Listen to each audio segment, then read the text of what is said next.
이 주간에 하루 차이를 두고 두 축구팀의 모습이 신문에 실렸는데요. 그 모습이 너무 대조적이라서 아주 참 흥미롭게 읽었습니다. 첫 번째 팀은 영국 프리미어리그의 아스날이라는 팀입니다. 굉장히 유명한 팀이죠. 그런데 이 팀이 6일날 경기를 가졌는데 6만 관중이 모인 홈 경기에서 1대2로 지고 말았습니다. 뭐 한 번쯤 지는 거야 뭐가 문제가 되겠습니까? 그런데 한 번쯤 지는 게 아니었기 때문이죠. 무려 9게임을 6번 비기고 3번을 지고 있는 상황이었기 때문에 이것이 문제가 되었던 것입니다. 그 상대팀이 누구냐 하는 것도 문제인데요. 빅6라고 할 수 있는 영국의 유명한 클럽들과의 대결에서 1승 15패를 한 그런 팀입니다. 1승이 아니고 죄송합니다. 1무 15패. 그래서 이 팀은 질 확률이 93.75%나 되는 팀입니다. 근데 이런 팀하고 붙었는데 그만 1대2로 지고 말았다는 거죠.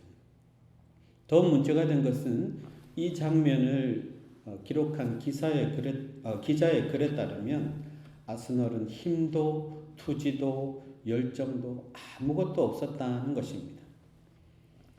더욱 꼴불견인 모습은 경기 중에 자기 편끼리 다투었어요. 자기 편끼리 욕하고 경기 마치고 나서도 화내면서 나가는 선수들의 모습이 다 잡혔습니다. 이 장면을 기자가 이렇게 기록하고 있습니다. 실패가 자신감을 떨어뜨리고 소극적인 심리가 다시 선수들의 발목을 잡고 급기야 정신적으로 무너져 내리는 악마의 사이클에 빠졌다는 것을 보여주는 친구들이다. 임시감독인 융베리는 이건 아스날이 아니다 라고 말했지만 그가 할 수 있는 것은 아무것도 없었다. 알고 보니까 이 팀은 감독이 경질되어서 잘려버리고 임시감독이 맡고 있었지만 총체적인 난국에 빠져있던 그런 팀이었습니다. 근데 이와는 비교가 되는 팀이 바로 하루 전날 경기를 했는데요. 지난 5일에 경기를 가진 베트남 축구 대표팀입니다. 동아시안 대회에서 박항서 감독이 이끄는 이 베트남 축구 대표팀은 태국과의 경기에서 2대2로 비겼습니다. 그런데 이 경기는 굉장히 중요한 경기라서 비기기만 해도 결승에 올라갈 수 있는 그런 경기였고요. 60년 만에 우승을 바라볼 수 있는 자리까지 갈 수 있는 그런 중요한 경기였습니다. 그런데 전반에 그만 골키퍼가 실수를 해서 4분 만에 한 골을 먹었고요. 조금 있다가 또 한 골을 먹었어요. 2대0이면 포기할 만도 한데 그때부터 선수들이 힘을 내기 시작합니다. 서로 열심히 말을 주고받고 패스를 주고받으면서 금방 득점에 성공해서 만회골을 넣고요. 그리고 후반전에는 마지막까지 포기하지 않고 열심히 뛴 결과 동점골까지 넣어서 비겼습니다. 그러나 그 비긴 것은 이긴 거나 다름없는 그런 결과를 낳았죠. 그런데 경기가 마치자 박항서 감독은 그 선수들을 하나하나 안아주면서 그렇게 격려하는 모습이 신문에 다 보도가 됐습니다. 이걸 보고 기자는 이렇게 이야기를 했습니다. 박항서 감독이 선수들을 격려하고 안아주는 것을 보면서 왜 이 팀이 그렇게 박항서 감독 아래서 경기를 잘하는지 이제 알았다. 그들은 한 팀이다. 그렇게 이야기를 했습니다. 여러분, 아스널은 감독도 없고 팀 스피릿이 완전히 무너져서 서로 비판하고 다투는 그런 모습이었다면 이 베트남 선수들은 감독에 대한 믿음 그리고 선수들에 대한 믿음으로 하나 되어서 운동장에서 자신의 모든 역량을 다 발휘할 수 있는 그런 한 팀이 되었던 것입니다. 감독이 있나 없나 그리고 감독이 누구냐에 따라서 얼마든지 그 팀은 달라질 수 있습니다. 하나님은 교회의 감독이십니다. 그럼 선수들은 누굴까요? 하나님을 믿고 삶의 현장에서 믿음으로 살아가는 모든 성도들이 다 선수입니다. 예배가 뭐냐 하면 하나님 말씀 붙잡고 세상에서 열심히 믿음으로 산 사람들이 하나님 앞에 와서 하나님이 안아주시고 칭찬하시고 격려하시고 그리고 때로는 지시하시고 그걸 하는 게 바로 예배 시간입니다. 대부분의 성도들이 세상 가운데서 힘들고 어렵고 지친 삶의 경기를 뛰었다 할지라도 하나님 앞에 오면 하나님이 수고했다 칭찬해 주시고 격려해 주시고 안아주시고 위로해 주신다는 것입니다. 그게 바로 예배입니다. 교회는 감독이신 하나님과 성도들이 함께 모인 한 팀이 되어야 합니다. 다윗도 그걸 너무나 잘 알았죠. 통일왕국이 되었고 하나님의 법궤까지 가지고 왔지만 아직도 자기에게 남은 과제는 이 이스라엘을 한 팀으로 만드는 것이었습니다. 어떻게 하면 이스라엘 백성들을 한 팀으로 만들 수 있을까? 그가 고민하고 생각하다가 한 가지 생각이 떠올랐습니다. 하나님을 위해서 성전을 지어야 되겠다. 그래서 이 말을 나단과 의논을 했는데 나단이라는 선지자는 듣자마자 여호와께서 왕과 함께 하시니 마음에 있는 그대로 하십시오 라고 이야기를 했습니다. 그런데 하나님의 대답은 NO였습니다. 하나님은 허락하지 않으셨습니다. 아무리 다윗이라 할지라도, 그리고 다윗이 정말 선한 일을 하고자 했다 할지라도 하나님의 허락이 없으면 안 되는 것입니다. 또한 나단이 아무리 선지자라 할지라도 하나님께서 허락하시지 않으셨는데, 하나님이 그 때와 방법을 말씀하시지 않았는데 자기의 경험과 자기의 판단만으로 하라고 한 것도 하나님 보시기에는 옳은 방법이 아니었습니다. 왜 그렇습니까? 하나님이 감독이시기 때문입니다. 하나님이 우리 인생의 감독이시고 믿음의 감독이시기 때문에 하나님이 오케이 해야 되는 것입니다. 그 사실을 다윗도 망각했고 그리고 나단도 망각했습니다. 결코 우리가 하나님보다 앞설 수 없습니다. 하나님보다 위에 있을 수도 없습니다. 우리는 하나님의 지시를 따라서 하나님 주시는 말씀을 따라서 살아가고 그리고 믿음의 현장에서 열심히 뛰어야 하는 믿음의 선수들입니다. 감독이신 하나님은 선수들보다 훨씬 더 큰 그림을 봅니다. 그리고 계속해서 그 선수들의 모든 역량을 잘 이끌어내서 적재적소에 배치하고 뛸 수 있게 하는 게 그게 감독 아니겠습니까?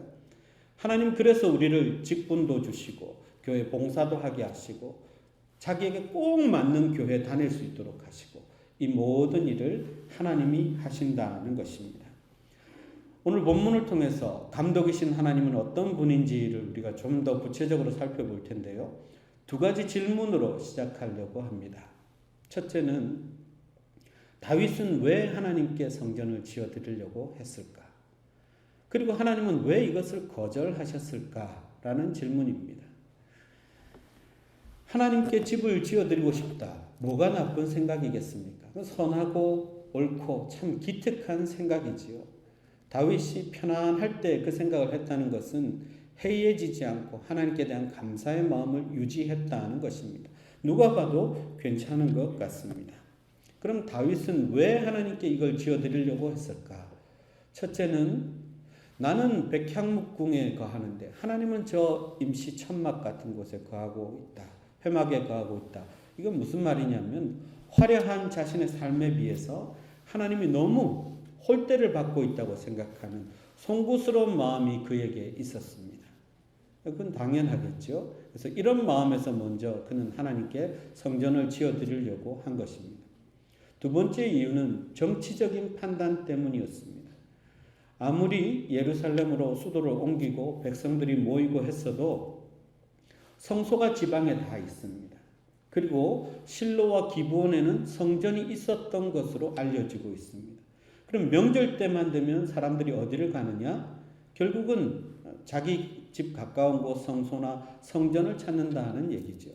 그래서 이 사람들을 하나로 만들려면 예루살렘에다가 성전을 지어놓고 명절, 절기가 되면 모든 백성들이 다 예루살렘으로 나와서 하나님을 만나고 그리고 왕인 자기를 만나고 돌아가면 이거야말로 백성들이 하나가 되고 왕권을 강화할 수 있는 길이라고 생각했기 때문입니다.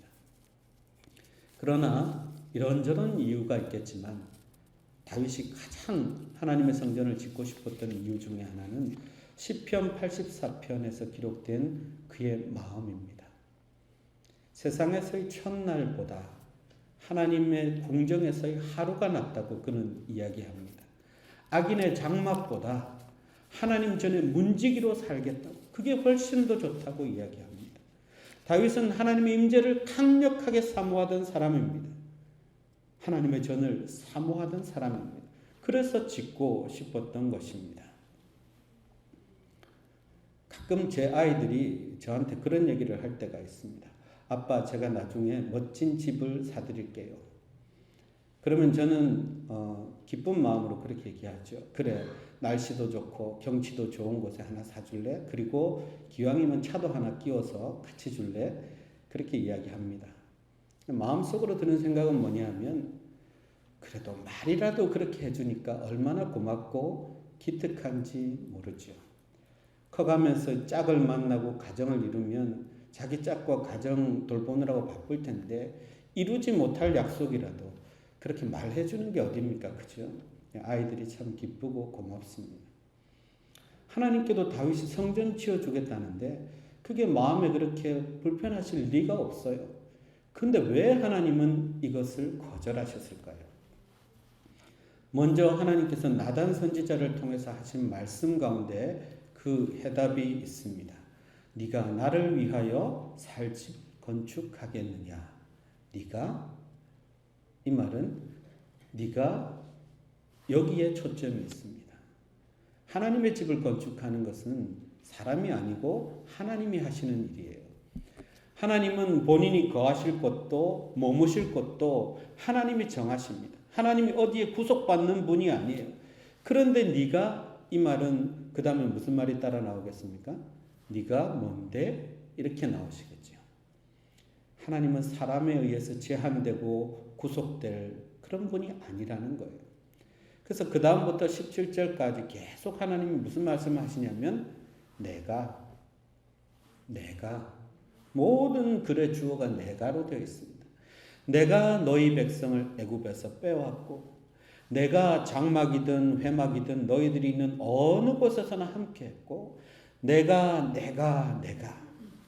하나님이 감독이시기 때문에 하나님이 모든 걸 결정하시고 하나님이 자신의 일은 하나님의 뜻대로 하시겠다는 것을 분명히 보여줍니다. 네가 뭔데? 그 말씀을 하십니다. 그래서 다윗의 제안을 거절하셨습니다. 물론 하나님은 선한 계획을 가지고 계시죠. 다윗이 아니라 다윗의 다음 때인 솔로몬 때에 솔로몬으로 하여금 그것을 짓게 하실 계획이 다 있습니다. 하나님은 하나님 뜻대로 하신다는 말씀입니다. 또 한 가지, 여러 가지 이유가 있을 수 있겠지만 다윗에게 이 일을 맡기시지 않은 이유는 이 일이 너무 부담스러운 일입니다. 경제적으로도 얼마나 많은 비용이 드는지 몰라요. 그래서 솔로몬이 건축할 때도 빚을 많이 졌습니다. 두로왕 히람에게 그 빚을 갚느라고 자신들에게 속했던 성읍 20개를 내어줘야 했습니다. 이게 보통 일이 아닌 거죠. 백성들은 세금을 내야 되고요. 또 공사에 동원돼서 열심히 노력 봉사를 해야 됩니다. 공사를 해야 됩니다. 그러니까 이렇게 어렵고 힘든 일, 그동안 수고하고 애쓴 다윗, 네가 굳이 할 필요가 없다. 아마도 하나님의 배려였던 것 같습니다. 그렇게 부담스러운 일 할 필요 없다. 그리고 그렇게 성전을 지으면 분명히 지방에 있는 지도자들, 제사장들이 또 반감을 갖고 반대할 텐데 굳이 네가 할 필요 없다. 감독이신 하나님은 모든 선수들이 가진 역량과 성품과 그 삶을 다 아십니다. 그래서 그분에게 꼭 필요한 것만, 그 사람에게 꼭 필요한 것만 하나님이 허락하십니다. 하나님의 뜻대로 허락하시는 거죠. 하나님이 우리를 너무나 잘 아시기 때문에 우리에게 직분을 맡겨주셨고 그리고 그 직분을 통해서 할 수 있는 일도 제한되어 있습니다. 그러나 그것은 우리를 못되게 하시는, 우리를 망하게 하시려는 뜻이 아니라 우리를 생각하시고 배려하셔서 꼭 우리에게 필요한 것만 허락하십니다. 우리는 그것을 믿어야 합니다. 그런데 하나님이 거절만 하신 게 아닙니다. 이후에 말씀하시는 하나님의 말씀을 보면 다 축복이에요. 거절보다 훨씬 더 크신 은혜를 주십니다. 이렇게 하셔도 되나 할 만큼 다윗에게 넘치는 축복을 주십니다. 8절부터 보면요. 먼저 누가 다윗을 왕으로 만들었는가? 내가. 하나님이 만드셨다는 것입니다. 저 들에서 양치던 목자를 데려다가 왕으로 세웠다는 것입니다. 미천한 목동이 왕이 되는 것, 이게 가능한 일입니까? 하나님이 아니고서는 절대로 할 수 없었다는 것입니다. 아무리 다윗이 지혜롭고 용맹스러웠다 할지라도 왕까지 될 수는 없습니다. 통일 왕국의 왕은 될 수 없습니다. 하나님께서 하셨다는 것입니다. 그걸 하나님은 먼저 분명히 이야기하시죠. 9절에서 말씀하십니다. 다윗이 가는 모든 곳에서 하나님이 함께 하셨고 모든 원수들과 대신 싸워주셔서 다 멸해주셨기 때문에 이제는 세상 모든 사람들보다 내 이름을 위대하게 만들어 주시겠다. 또 약속하십니다. 이게 웬 은혜입니까? 웬 축복입니까? 그렇게 미천한 위치에 있던 다윗을 하나님이 그렇게 높여 주셨다는 것입니다. 특별한 은혜로 그를 부르셨고 그리고 특별한 은혜로 그를 세워주셨다는 것입니다. 그런데 하나님이 왜 다윗을 이렇게 높이고 세워주시고 함께 하시고 복 주셨을까요? 그 이유를 10절 11절을 보면 다윗을 통해 이스라엘 백성들에게 복을 주시기 위해서 그랬다고 이야기합니다.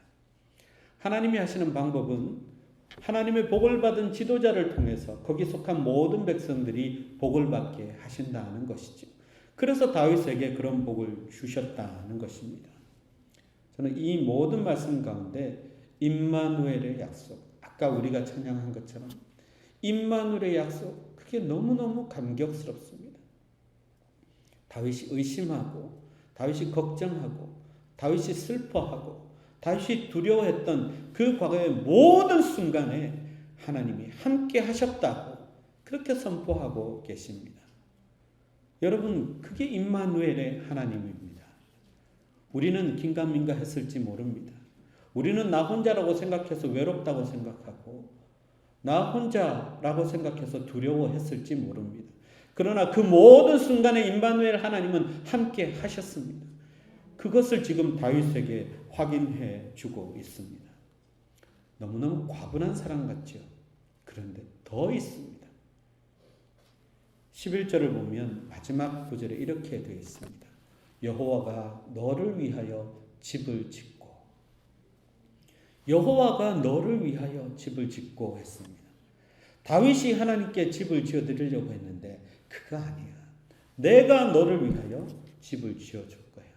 그게 하나님의 거절의 이유였습니다.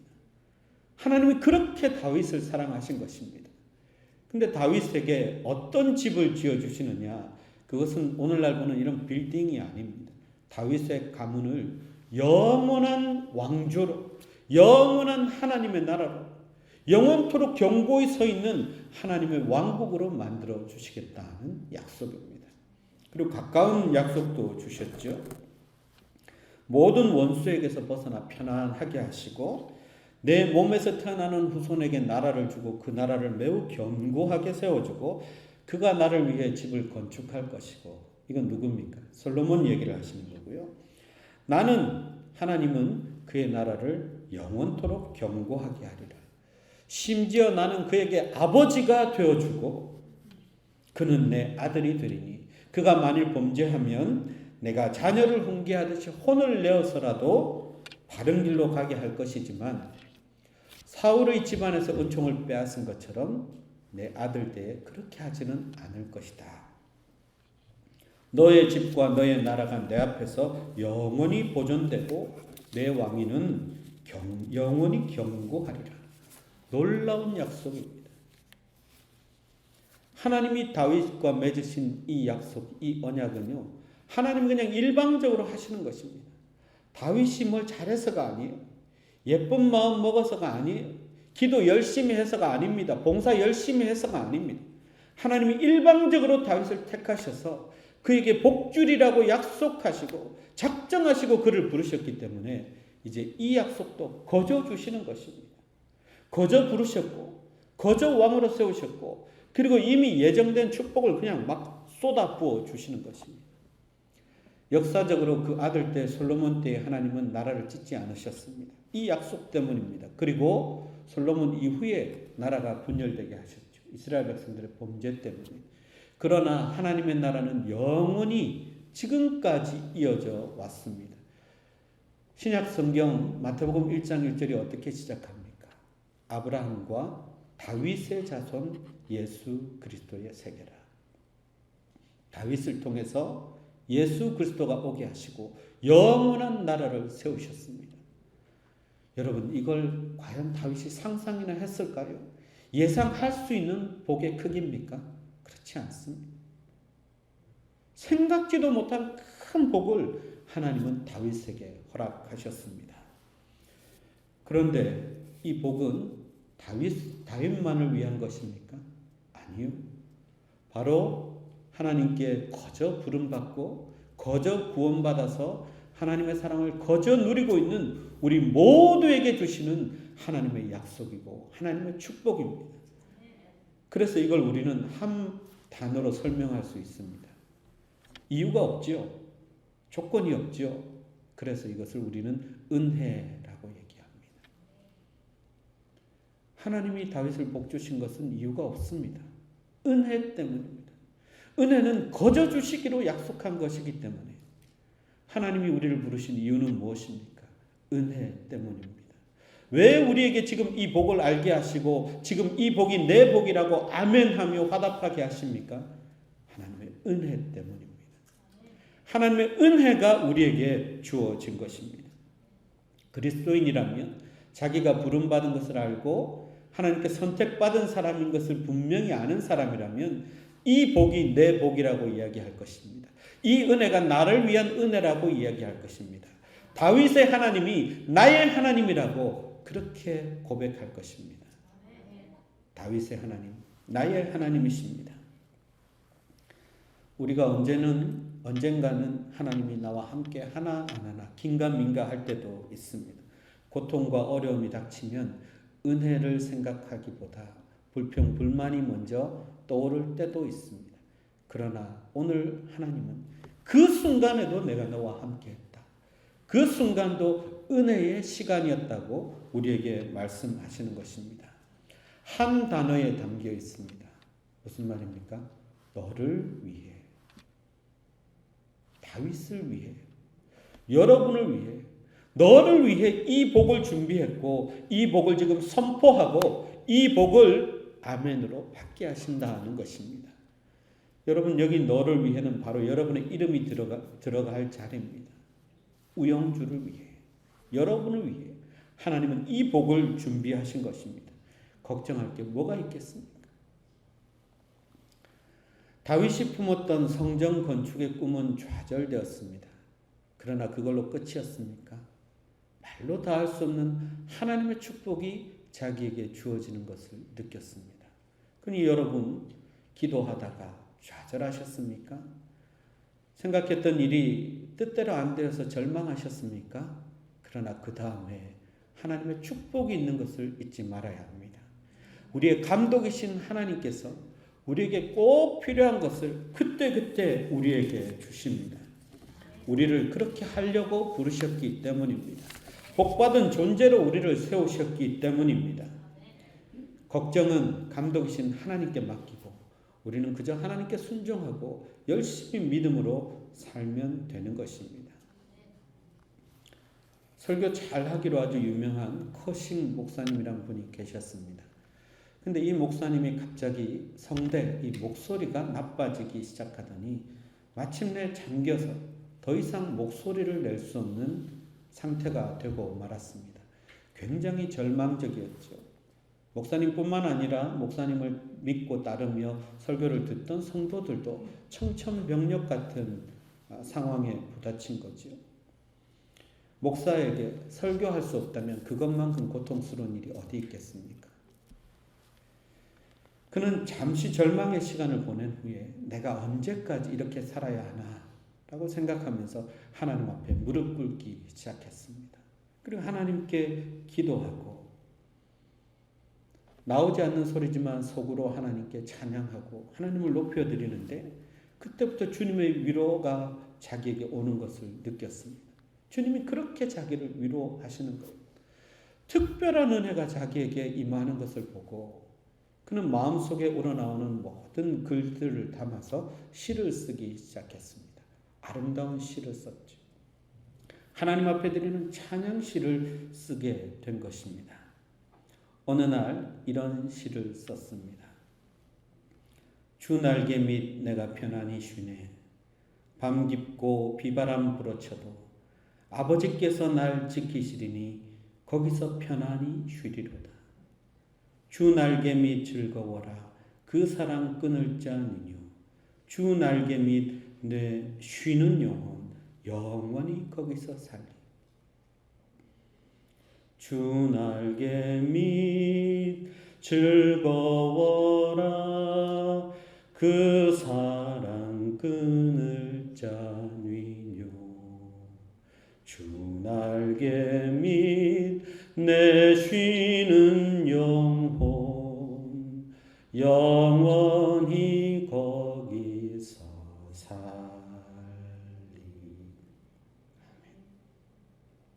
그는 다시는 목회 사역으로 돌아갈 수 없었습니다. 그러나 아름다운 찬양시를 적어서 하나님께 영광 돌리는 제2의 인생을 살았습니다.